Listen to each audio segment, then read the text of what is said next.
Is this new parking enforcement going to help with evening traffic, or is it going to add to the parking headaches in an already packed downtown Queenstown?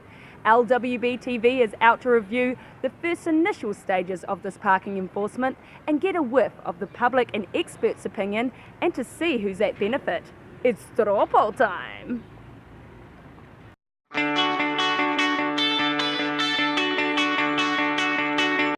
We're with Lee, Regulatory Manager for QLDC. Do you feel like Queenstowners were properly informed about this new policy that's now in place? I know that we've done as much as we possibly can, absolutely.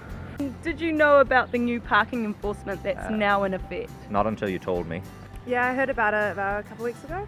Yeah, I'd actually forgotten about it until you mentioned it, but yeah, I had read about that. You know, actually I didn't. I did know about it, yeah. I'm a little bit ignorant actually, didn't know about it until today. Yes, I had heard about that. Yeah.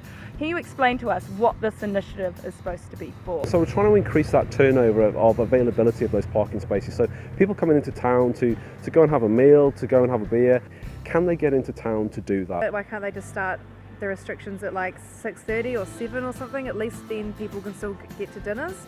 It's a big call. It seems to be taking town away from the locals. It's making it harder and harder to access town for normal people.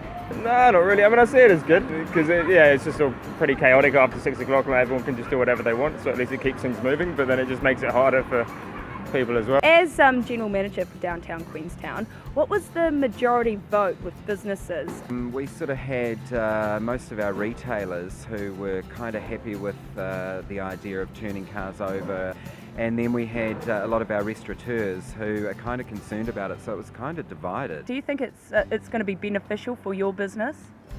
No, I think it's not beneficial for any businesses.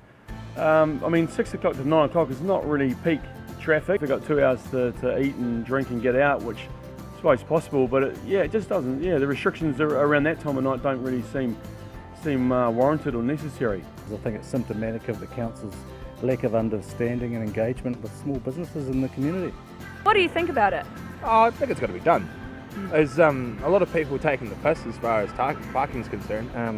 The council needs money. Parking is a good means of collecting some additional funds, and you can't expect to have free parking all the time. If they really want to start pushing people more into pay for parking, then they've got to try and find a strategy to do that somehow.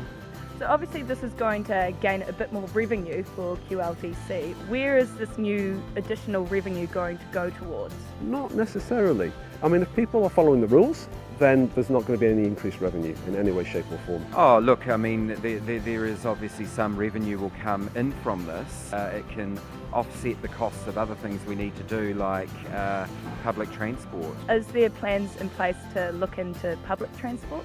Public transport links in with the Otago Regional Council, so QLDC is working with the other agencies as well to see what can we do to try and help the situation, basically.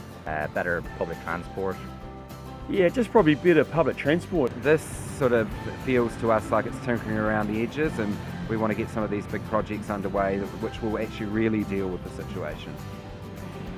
Nobody likes paying for parking, that's a given. But is it time that we suck it up and accept that this is part of growing pains? Or is there a better solution out there? So many questions, not enough answers. But you can help with that. Be sure to leave a comment below. We love a good, healthy debate.